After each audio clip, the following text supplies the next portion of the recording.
Hello everyone, welcome to my channel Tanuja Bio Studies. Now we will talk the next type of transport, that is the active transport. हमने बात पहले passive transport के बारे में detail में study किया है. अगर आपने वो नहीं देखा you please go through that video. Okay चलिए अभी एक्टिव ट्रांसपोर्ट की बात करें. इसका एक लिटिल बिट ओवरव्यू मैं आपको प्रीवियस वीडियो में ही बता चुकी हूँ कि क्या होता है. It work against the concentration gradient. Okay, and now I hope that you really understood what is the gradient. Okay, कि किसी भी चीज़ का ज़्यादा से धीरे धीरे कम होना, that make the gradient. तो यहाँ पे क्या होता है, ये gradient जो होता है concentration gradient उसके against में काम करता है. ठीक है, यानी कि हम बोल सकते हैं it work और go from low to high. Fine. या फिर हम बोलेंगे कि अगर एक माउंटेन के स्लोप पे हमें चढ़ना है ऊपर, we have to put energy, right. तो यानी कि यहाँ पे क्या होती है, एनर्जी यूज़ होती है. ओके, एंड एनर्जी किस फॉर्म में यूज़ होती है, किससे मिलेगी एनर्जी, हमें एटीपी से एनर्जी मिलेगी, राइट. ओके, इसको एक दूसरा नाम भी बोलते हैं, that is called the uphill transport. Okay, clear. क्या होता है जब आपने अगर देखा है कि व्हेन यू आर गोइंग और क्लाइंबिंग ऑन अ माउंटेन, तो आपकी क्या होगी, ब्रीदिंग रेट एनहांस हो जाएगी. सो बिकॉज आपकी सेल को और ज़्यादा ऑक्सीजन चाहिए और ज़्यादा एटीपी जनरेट करने के लिए, क्योंकि एटीपी सारी इसमें यूज़ हो रही है. ठीक है, तो यानी कि जैसे जैसे यहाँ पे एक्टिव ट्रांसपोर्ट बढ़ता जाएगा उतना ही ज़्यादा क्या हो जाएगी, रेट ऑफ रेस्पिरेशन भी इंक्रीज हो जाएगी. Clear, rate of respiration will increase. Okay, and this rate of respiration sometimes it is used for the absorption of salt. Okay, that is why it is also called as the salt respiration. Salt absorption में अगर rate of respiration enhance करके उस energy को salt को absorb करने के लिए use कर रहे हैं, it is called the salt respiration. Okay, this active transport is always unidirectional. Okay, एक ही डायरेक्शन में काम करेगा. जैसे अपने डिफ्यूजन देखा, डिफ्यूजन करता है एक स्पॉट से हर डायरेक्शन में मूवमेंट होता है, बट इसका क्या होता है, सिर्फ एक ही डायरेक्शन में मूवमेंट होगा. अगर यहाँ पे टेम्परेचर का देखिए इफेक्ट, टेम्परेचर अगर कम किया, लेस किया, तो रेट ऑफ ट्रांसपिरेशन और you rate of absorption get reduce, या फिर आप बोल सकते हो this active transport also get reduce. Clear. तो ये तो कुछ उसकी कैरेक्टरिस्टिक्स हो गई. अब हम बात करते हैं कि एक्टिव ट्रांसपोर्ट कितने टाइप का होता है. एक्टिव ट्रांसपोर्ट जो होते हैं बेसिकली दो कैटेगरी में डिवाइड होते हैं. The first is called the primary active transport and second is called the secondary active transports. Let's see दोनों में क्या डिफरेंस होता है. आपने अभी तक तो सिर्फ एक्टिव ट्रांसपोर्ट के बारे में सुना है. ठीक है, प्राइमरी एक्टिव में क्या होता है, दोनों में ही क्या होगा, हमेशा क्या मूवमेंट होगा, लो से हाई होगा और एनर्जी यूज होगी. ठीक है, अब वो मैटर नहीं करता कहाँ से एनर्जी आ रही, बट एनर्जी यूज़ होगी. यहाँ पे प्राइमरी में क्या होगा, ये वाली जो एनर्जी है वो हमें किससे मिलती है, एटीपी से मिलती है. किससे मिल रही है यहाँ पे, एटीपी से. ठीक है, एटीपी से वो एनर्जी ले रहा है और फंक्शन परफॉर्म कर रहा है. जैसे कि for example sodium potassium pump. Okay, ये सोडियम पोटेशियम पंप में सोडियम और पोटेशियम का एक्सचेंज होता है, ट्रांसपोर्ट होता है, that is done by a protein called the carrier protein. Okay, now you may be confuse कि कैरियर प्रोटीन तो हमने किस में बात की थी, पैसिव ट्रांसपोर्ट में बात की थी, चैनल प्रोटीन की, कैरियर प्रोटीन की.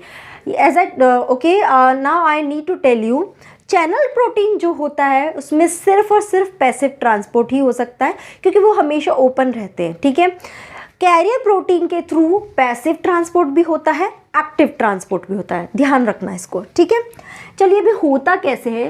ये जो मेम्ब्रेन के अंदर ये कैरियर प्रोटीन होता है, तो first let me make the membrane. This is the membrane. Okay, fine.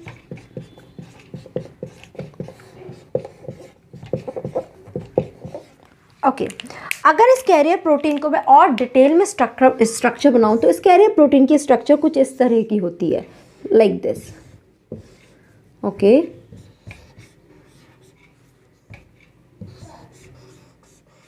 Fine. इसमें एक्चुअली दो यूनिट होती है, अल्फा सब यूनिट एंड बीटा सब यूनिट. ये 2 यूनिट का बना होता है, जिसमें अल्फा सब यूनिट लार्ज होती है एंड बीटा सब यूनिट स्मॉल होती है। ये अल्फा सब यूनिट कुछ इस तरह की है, दिस अल्फा सब यूनिट। इस अल्फा सब यूनिट के interior side, this is the interior side, this is the outside. Okay, तो अल्फा सब यूनिट के अंदर की तरफ 3 यहाँ पे रिसेप्टिंग साइट होती है, किसके लिए? सोडियम के लिए। ठीक है, 3 सोडियम की साइट होती है और इसके आउटसाइड भी यहाँ पे 2 पोटेशियम की साइट होती है और पूरे पे एक साइट होती है जहाँ पे एक एटीपी मॉलिक्यूल बाइंड हो सकता है। समझ में आया? तो यहाँ पे देखिए, अगर ये मैं इसको बनाऊँ यहाँ पर कुछ इस तरह से, तो ये क्या करेगा? This is the carrier protein, let me draw.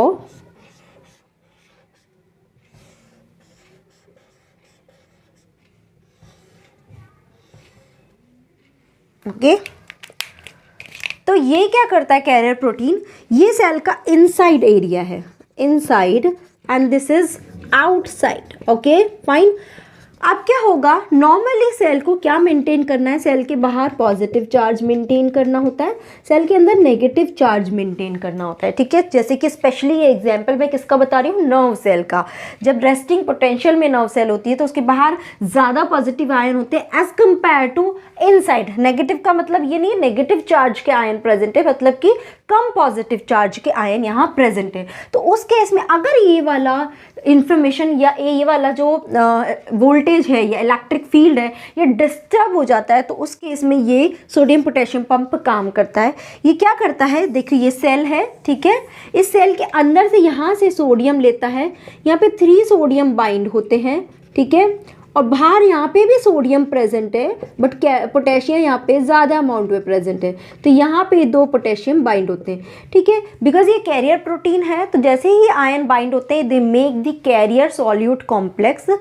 If you don't know detail about carrier protein please watch the previous video, उसमें मैंने बहुत डिटेल में उसके बारे में बात की है। ठीक है, तो कैरियर प्रोटीन जैसे ही सॉल्यूट से बाइंड होता है ये कॉम्प्लेक्स बनाते हैं, इसमें कन्फर्मेशनल चेंज होते हैं, जिसकी वजह से क्या करता है, ये वाला एंड तो बाहर की तरफ आ जाता है and this one and goes inside, जिसकी वजह से और यहाँ पे जो एटीपी होता है वो यूज़ होकर एटीपी में कन्वर्ट हो जाता है और क्या होता है, एनर्जी यूज होती है। तो this all 3 sodium goes outside, okay, and these 2 potassium goes inside, जिसकी वजह से क्या होता है, बाहर 3 सोडियम जा रहे हैं, 2 पोटेशियम अंदर जा रहे हैं, तो यानी कि बाहर पॉजिटिव चार्ज ज़्यादा जा रहा है, अंदर पॉजिटिव चार्ज कम हो रहा है, जिसकी वजह से अल्टीमेटली वो ये वाला रेस्टिंग पोटेंशियल मेंटेन कर लेते हैं। सो this is how sodium potassium pump work.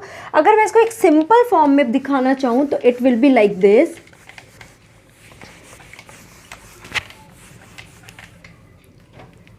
ठीक है, अगर सिंपली हम एक कैरियर प्रोटीन बनाते हैं तो this is the membrane. Okay, जैसे कि मैंने आपको शुरू में भी समझाया था कैरियर प्रोटीन कैसे हो रहा है। ये क्या कर रहा है, यहाँ से, ठीक है, यहाँ से तो पोटेशियम ले रहा है और यहाँ से फिर क्या जा रहा है, यहाँ से सोडियम जा रहा है। ओके, और फिर इसमें क्या हो रहा है, नेक्स्ट वाले में ये वाला जो एंड है ये चेंज होकर कैसा बन रहा है, लाइक दिस। ठीक है, और क्या हुआ, अब यहाँ तो सोडियम चला गया और ये वाला पोटेशियम यहाँ पर आ गया। सो दिस इज हाउ एक कन्फर्मेशनल चेंज होता है, और जैसे ही ये रिलीज हो जाते हैं दोनों आयन, वापस से ये अपनी ओरिजिनल पोजीशन में पहुँच जाता है। ठीक है, this is how carrier protein work in case of sodium potassium pump. I hope it is clear to all of you. Now let's talk about the secondary transport. अब सेकेंडरी ट्रांसपोर्ट क्या होता है? See, as I told you कि sodium potassium pump के through हम क्या करते हैं, सेल के बाहर पॉजिटिव चार्ज मेंटेन करते हैं, अंदर नेगेटिव चार्ज मेंटेन करते हैं, इसको माइंड में रखना।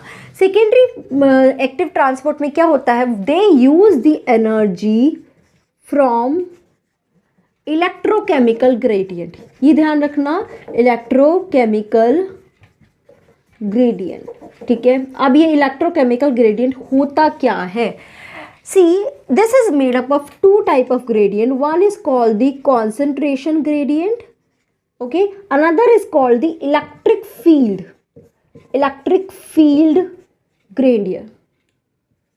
gradient. ठीक है, इन दोनों से मिलकर बना होता है। अब ये होता क्या, concentration और electric field gradient?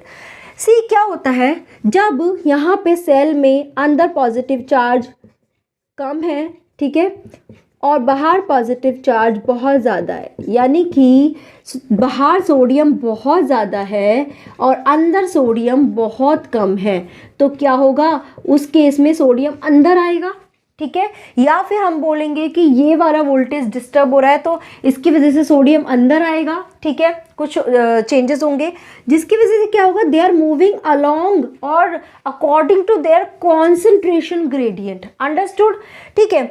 उसके बाद क्या किया, उसने ये वाला चार्ज मेंटेन किया। इस चार्ज के मेंटेन करने से क्या होगा, एक इलेक्ट्रिक फील्ड ग्रेडियंट यहाँ पे जनरेट हो गया। समझ में आ रहा है, पहले कॉन्सेंट्रेशन ग्रेडियंट के अकॉर्डिंग आयंस मूव हुए, उसके बाद उसकी वजह से यहाँ पे एक इलेक्ट्रिक फील्ड जनरेट हो गया। ये दोनों को ही कंबाइंडली बोलते हैं electrochemical gradient.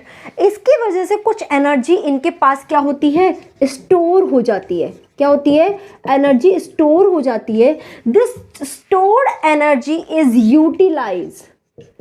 Utilise for the transport of molecule, ठीक है।